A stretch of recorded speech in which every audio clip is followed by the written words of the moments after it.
প্রিয় অষ্টম শ্রেণীর শিক্ষার্থীরা, শুভেচ্ছা নিও। আজকে আমি তোমাদের বিজ্ঞান বিষয়ের নতুন বই থেকে তৃতীয় অধ্যায় ব্যাপন, অভিস্রবণ ও প্রস্বেদন এর ২৭ পৃষ্ঠার কাজ সমাধান করে দেব।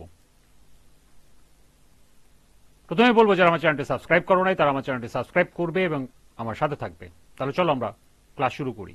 তৃতীয় অধ্যায়, পৃষ্ঠা নং ২৭, কাজ অভিস্রবণের পরীক্ষা।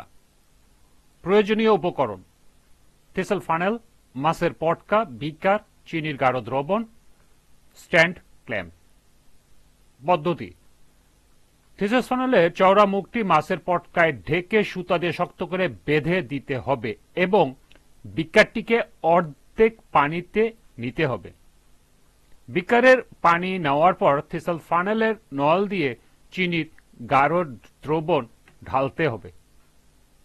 এবার ফানেলের চওড়া মুখটি বিকারের পানিতে সম্পূর্ণ ডুবিয়ে ফানেলটিকে ক্ল্যাম্পের সাহায্যে স্ট্যান্ডের সাথে আটকে রাখতে হবে। এরপর ফানেলের নলে চিনির দ্রবণের তলটি মার্কার পেন দিয়ে চিহ্নিত করে পরীক্ষার ব্যবস্থাটিকে একটি নির্দিষ্ট স্থানে রেখে দিতে হবে, অর্থাৎ এটার মতো করে করতে হবে। পর্যবেক্ষণ: কিছুক্ষণ পর দেখা যাবে থেসেল ফানেলের নলের দ্রবণ তলের উপরে উঠে গেছে। আরো কিছুক্ষণ পর দেখা গেল ফানেলের নলের দ্রবণের তল আর উপরে উঠছে না। এই পরীক্ষায় তুমি যা পর্যবেক্ষণ করলে তা থেকে নিম্নলিখিত প্রশ্নের উত্তর লেখো। লক্ষ্য করো, এখানে 3টি প্রশ্ন দেয়া আছে। এই প্রশ্ন 3টির উত্তর তোমাদেরকে দিতে হবে। প্রথম প্রশ্ন: মাছের পটকায় পর্দাটি কি ধরনের পর্দা? দ্বিতীয় প্রশ্ন: চিনির দ্রবণ কেন ফানেলের নলের উপরে উঠে আসলো? এবং সর্বশেষ প্রশ্ন: কিছুক্ষণ পর ফানেলের দ্রবণ উপরে না উঠে স্থির অবস্থায় কেন অবস্থান করলো? তাহলে চলো এখন আমরা এই 3টি প্রশ্নের সমাধান দেখে নিই। প্রথম প্রশ্নটি ছিল, মাছের পটকার পর্দাটি কি ধরনের পর্দা? মাছের পটকার পর্দাটি অর্ধবেদ্য পর্দা, যে পর্দার ভিতর দিয়ে কেবল দ্রবক অণু চলাচল করতে পারে কিন্তু দ্রবণের দ্রাব্য অণু চলাচল করতে পারে না, তাকে অর্ধবেদ্য পর্দা বলে। যেমন মাছের পটকার ডিমের শক্ত খোলসের ভিতরের পর্দা, গোলালুর ভিতরের অংশ ইত্যাদি। দ্বিতীয় প্রশ্ন ছিল, চিনির দ্রবণ কেন ফানেলের নলের উপরে উঠে আসলো? থেসেল ফানেলের নল দিয়ে চিনির গাঢ় দ্রবণ ঢালার কিছুক্ষণ পর দেখা যাবে থেসেল ফানেলের নলের দ্রবণের তল উপরের দিকে উঠে গেছে।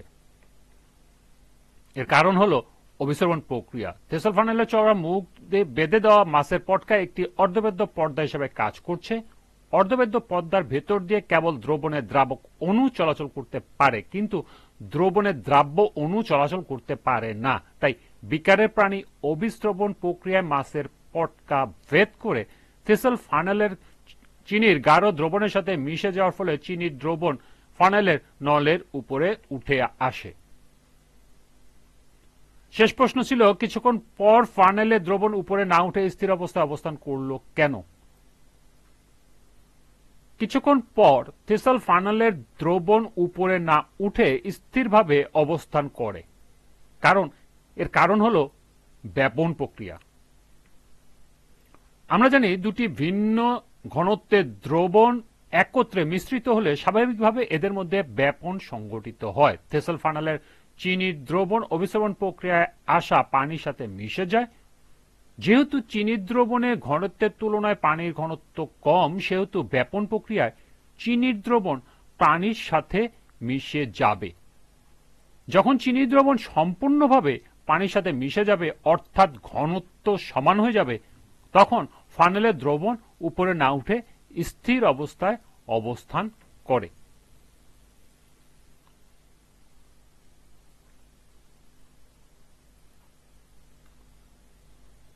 এই ছিল এই কাজের 3টি প্রশ্নের সমাধান। আজকের ক্লাসটি এ পর্যন্তই।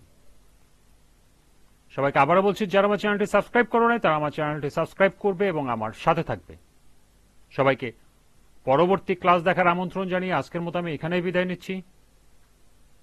আল্লাহ হাফেজ।